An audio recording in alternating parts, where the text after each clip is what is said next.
some of the sacks Jayden Daniels took in this game were just absolutely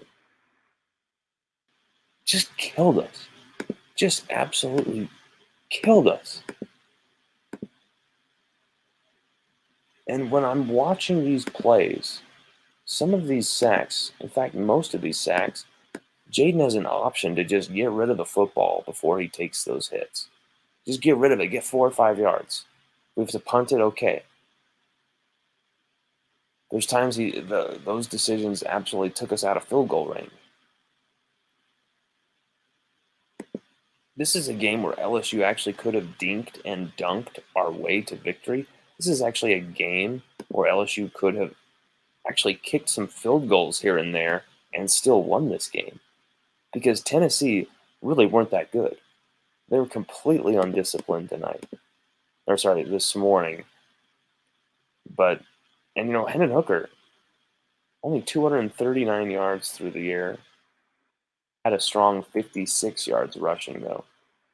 But all about the game, Brew McCoy had 7 catches, 140 yards out of 8 targets. And then Jalen Hyatt, the danger man we were saying before the game, just 63 yards, just 4 catches, 2 back-breaking touchdowns. LSU also created 3 fumbles and could not recover one of them. There's a great screenplay, a great screen pass from Jayden Daniels to Josh Williams. Goes for something like 20 yards right there. Where the hell was that for the rest of the game?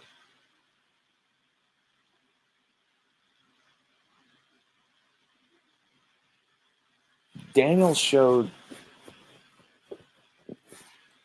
what I always knew he had the first few games of the season. That's why it was so annoying that he wasn't doing it. Daniels, you're good enough to get the ball out of your hand to get yards. We're not asking you to throw for 350 a game, put up 406 touchdowns. We're not asking you to do that. We're asking you to get the ball out in space to these receivers. That's it. That is it.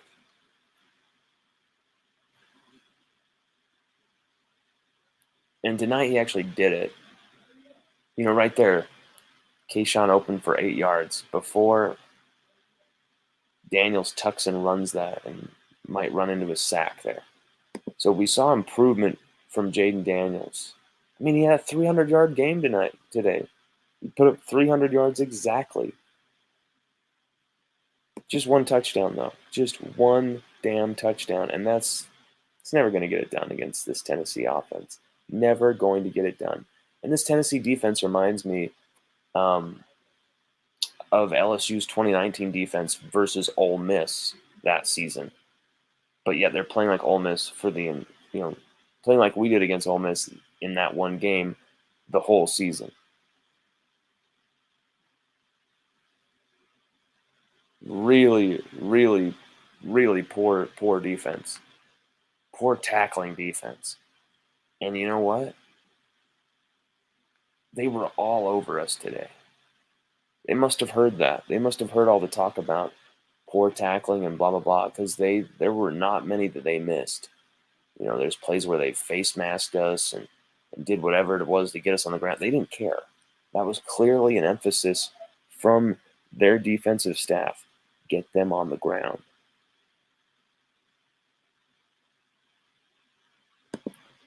Cody Branch, Tennessee fan, says, Mark J, replying to Mark J, LSU has the talent on the first team, but they don't have enough depth and 0 offense. It's more of a roster problem combined with internal issues than it is LSU being more talented.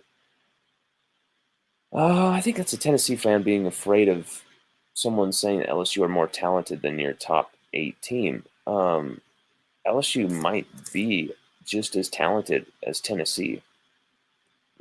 We have more guys that are going to be going in the NFL from this squad than Tennessee's.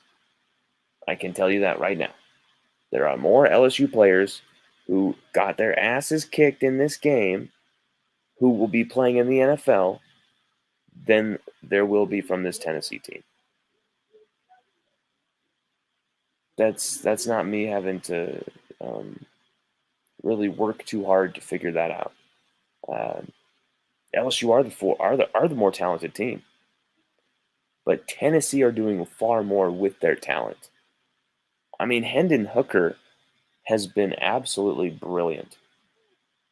Just the decisions he makes. Still no interceptions thrown. And Josh Heupel went on the ground a lot today. And they averaged the most rushing yards out of anybody on us this season. 5.4 yards per rush against us. Small was huge. Jabari Small was huge. 127 yards, 22 carries off of us. Both him and Hendon Hooker averaged 5.8 and 5.6 per against us. Longs of 49 and 26. And then you even had their running back Wright going for 12 of 59 on us for 4.9 per carry. So really, Tennessee ran it down our throats. 49 carries, 263 yards. By far the most LSU has allowed this season. Oh, Danny Girl says, oh, wait, I do have hope. Hope that our recruits don't all start decommitting after this monstrosity week after week.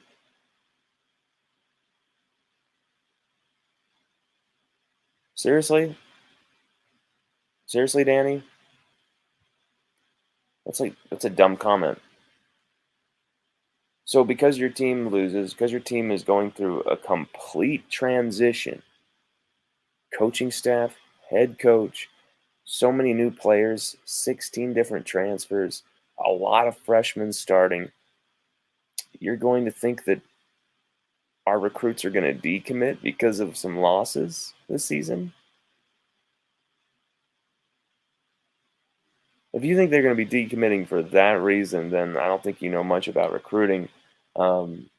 They know what's coming. They know what this program is about. They know where this program is.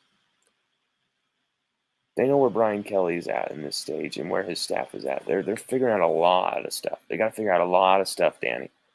But oh, Danny girl, you can't just think that every recruit in the world is going to see this and be like, "I'm gone, I'm gone." That's not how it works. It's not how it works. There's contrary to belief, athletes don't just think, "Oh, there's a great team. I want to be a part of that." Athletes usually think, damn, this team's losing. This team doesn't deserve to lose. This is a great program. I think I can be the one that comes in and helps them to win, helps them turn it around. I'm going to be the one who comes in there and turns it around.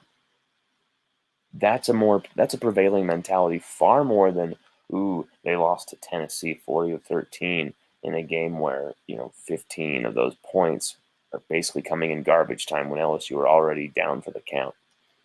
So I'm not worried about that. And I think you're being far too negative about the wrong things here. We gotta be positive here. We gotta be realistic, and the realistic facts are LSU are shit on offense. LSU are awful offensively, and it's not just lack of production. It's the play calling. It's the timely play calling. Some of the calls are just absolutely egregious. It's 3rd and